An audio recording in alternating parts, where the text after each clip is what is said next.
Shalom. ದೇವರ ಸಮಾಧಾನವು ನಿಮ್ಮೊಬ್ಬೊಬ್ಬರಿಗೂ ಉಂಟಾಗಲಿ.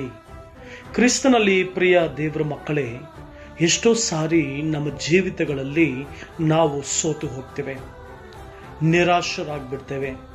ನಮ್ಮ ಬೆಲೆ, ಜನರು ನಮಗೆ ಬೆಲೆ ಕೊಡ್ತಾ ಇಲ್ಲ, ನನ್ನ ಸಂಬಂಧಿಕರು ನನಗೆ ಬೆಲೆ ಕೊಡ್ತಾ ಇಲ್ಲ, ನನ್ನ ಕುಟುಂಬಸ್ಥರು ನನಗೆ ಬೆಲೆ ಕೊಡ್ತಾ ಇಲ್ಲ, ನಾನು ಯಾಕಾದರೂ ಬದುಕಿರಬೇಕು, ಇವರು ನನಗೆ ಬೆಲೆ ಕೊಡ್ತಾ ಇಲ್ಲ, ಸಮಾಜದಲ್ಲಿ ನನಗೆ ಬೆಲೆ ಇಲ್ಲ, ನನ್ನ ಹೋಗುವಂಥ ಸ್ಥಳಗಳಲ್ಲಿ ಯಾರು ನನಗೆ ಬೆಲೆ ಕೊಡೋದಿಲ್ಲ ಅಂತ ಹೇಳಿ ಎಷ್ಟೋ ಸಾರಿ ನಮ್ಮ ಜೀವಿತದಲ್ಲಿ ನೊಂದುಕೊಂಡ್ಬಿಡ್ತೇವೆ, ನೊಂದು ವೇದನೆ ಪಡ್ತೇವೆ.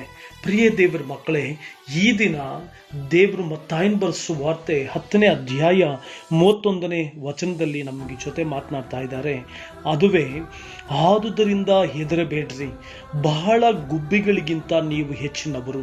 ಪ್ರಿಯ ದೇವರ ಮಕ್ಕಳೇ, ಪ್ರಿಯ ದೇವ ಜನರೇ, ಇವತ್ತಿನ ದಿನ ಸಮಾಜ ನಿನ್ನನ್ನು ಕಡೆಗಾಣಿಸ್ತಾ ಇರ್ಬೋದು, ವ್ಯಕ್ತಿಗಳು ಕಡೆಗಾಣಿಸ್ತಾ ಇರ್ಬೋದು, ನಿನ್ನ ಸಂಬಂಧಿಕರು ನಿನ್ನನ್ನು ಕಡೆಗಾಣಿಸ್ತಾ ಇರ್ಬೋದು, ನಿನ್ನವರು ಕಡೆಗಾಣಿಸ್ತಾ ಇರ್ಬೋದು. ಕೇವಲ ನಿನ್ನ ಹೊರಗಡೆ ಇರುವಂಥ ಹೊರಗಿನ ಕಾರ್ಯಗಳ ಮೇಲೆ ನಿನ್ನನ್ನು ಕ್ಯಾಲ್ಕುಲೇಟ್ ಮಾಡಿ ನಿನ್ನನ್ನು ಬೆಲೆ ಇಲ್ಲದವನೆಂಬುದಾಗಿ ಮೂಲೆ ಗುಂಪು ಮಾಡಿರ್ಬೋದು. ನಿನ್ನ ಅತ್ತೆ ಅಥವಾ ನಿನ್ನ ಸೊಸೆ ಅಥವಾ ನಿನ್ನ ಮಕ್ಕಳು ಅಥವಾ ನಿನ್ನ ತಂದೆ ತಾಯಿಗಳು ನಿನ್ನನ್ನು ನೀನು ಬೆಲೆ ಇಲ್ಲದೆ ಇರುವಂಥವನು ಅಂತ ಹೇಳಿ ಒಂದು ವೇಳೆ ನಿನ್ನನ್ನು ಸೈಡ್ಗೆ ಇಟ್ಟಿರ್ಬೋದು, ಪಕ್ಕಕ್ಕೆ ಇಟ್ಟಿರ್ಬೋದು, ನಿನಗೆ ಬೆಲೆ ಕೊಡದೆ ಇದ್ದಿರ್ಬೋದು. ಪ್ರಿಯ ದೇವ ಜನರೇ, ಪ್ರಿಯ ದೇವರ ಮಕ್ಕಳೇ, ಇವತ್ತಿನ ದಿನ ದೇವರು ನಮಗೆ ಹೇಳ್ತಾ ಇದ್ದಾನೆ, ನೀವು ಬಹು ಬೆಲೆಯುಳ್ಳವರು. ಯಾವ ಜೀವಿತದಲ್ಲಿ ಯಾವ ವ್ಯಕ್ತಿಗಳು ನಿನ್ನನ್ನು ನನ್ನನ್ನು ಬೆಲೆ ಇಲ್ಲದವರೆಂಬುದಾಗಿ ಅಂದರೂ, ಯಾವ ವ್ಯಕ್ತಿಗಳು ಅಥವಾ ಮನುಷ್ಯರು ಈ ಸಮಾಜ ನಿನ್ನನ್ನು ಬೆಲೆ ಇಲ್ಲದವರೆಂಬುದಾಗಿ ಪಕ್ಕಕ್ಕೆ ತಳ್ಳಿದಾರೋ, ಭಯ ಪಡಬೇಡ. ಅದಕ್ಕೆ ದೇವರು ಹೇಳ್ತಿದ್ದಾರೆ, ನಿನ್ನನ್ನು ಆ ರೀತಿ ಮಾಡಿದಾರಾ, ಭಯವೇ ಪಡಬೇಡ, ನೀನು ಬಹು ಅಮೂಲ್ಯನು. ಬಹಳ ಗುಬ್ಬಿಗಳಿಗಿಂತ ನೀವು ಹೆಚ್ಚಿನವರು ಅಂದರೆ ಅರ್ಥ, ಯು ಆರ್ ಸೋ ವ್ಯಾಲ್ಯೂಯಬಲ್. ನೀನು ಬಹು ಶ್ರೇಷ್ಠವಾದವನು, ಬೆಲೆಯುಳ್ಳವನು. ಯಾಕೆ ಯೇಸು ಕ್ರಿಸ್ತನಿಗೆ ಮಾತ್ರ ಗೊತ್ತು ನೀನು ಬೆಲೆಯುಳ್ಳವನಂತಂದ್ರೆ, ನಿನಗೆ ಬೆಲೆ ಕಟ್ಟಿದ್ದಾರೆ ಅವರು.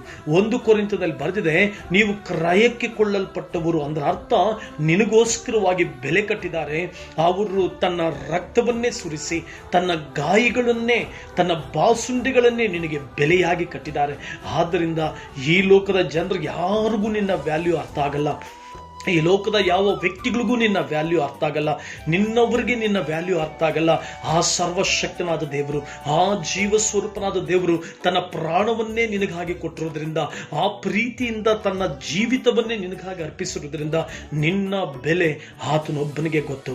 ಆತನು ಬೆಲೆ ಕಟ್ಟಿದ್ದಾನೆ. ಪ್ರಿಯ ದೇವರ ಮಕ್ಕಳೇ, ಆದುದರಿಂದ ನಿನಗಿರುವಂಥ ಸಂಬಳವನ್ನು ಮತ್ತೊಬ್ಬರೊಂದಿಗೆ ಹೋಲಿಕೆ ಮಾಡ್ಕೊಳ್ಬೇಡ, ನಿನಗಿರುವಂಥ ಕುಟುಂಬವನ್ನು ಮತ್ತೊಂದು ಕುಟುಂಬದೊಂದಿಗೆ ಹೋಲಿಕೆ ಮಾಡ್ಕೊಳ್ಬೇಡ, ನಿನಗಿರುವಂಥ ಆದಾಯವನ್ನು ಮತ್ತೊಬ್ಬರ ಆದಾಯದೊಂದಿಗೆ ಹೋಲಿಕೆ ಮಾಡ್ಕೊಳ್ಬೇಡ.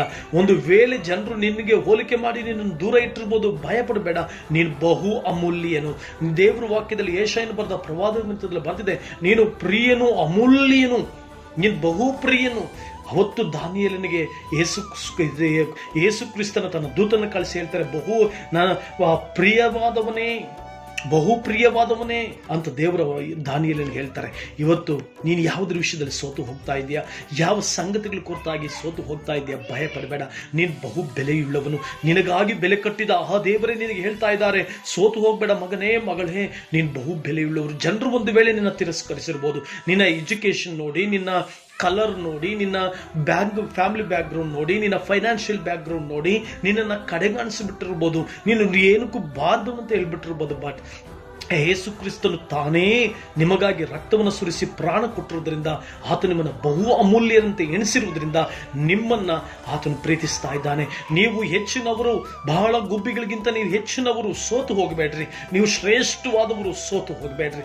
ಕರ್ತನಿಗಾಗಿ ನಿಲ್ರಿ, ಸಂತೋಷದಿಂದ ಜೀವಿಸ್ರಿ, ಸೋತು ನಿರಾಶರಾಗಿ ದುಃಖಪಟ್ಟು ಹೋಗಬೇಡ್ರಿ. ಕರ್ತನ್ ನಿಮಗೆ ಬೆಲೆ ಕಟ್ಟಿದ ನಿಮ್ಮ ದೇವರು ನಿಮ್ಮನ್ನು ಬೆಲೆಯುಳ್ಳವನಂತೆ ನೋಡಿದ್ದಾನೆ. ಅದರಲ್ಲಿ ಸಂತೃಪ್ತರಾಗಿ ಆತನಿಗೆ ಸ್ತೋತ್ರ ಮಾಡುತ್ತಾ ಕ್ರಿಸ್ತಿಯ ಜೀವಿತದಲ್ಲಿ ಮುನ್ನಡೆಯಿರಿ. ದೇವರು ನಿಮ್ಮನ್ನು ಆಶೀರ್ವದಿಸಲಿ. ಆಮೇನ್, ಆಮೇನ್.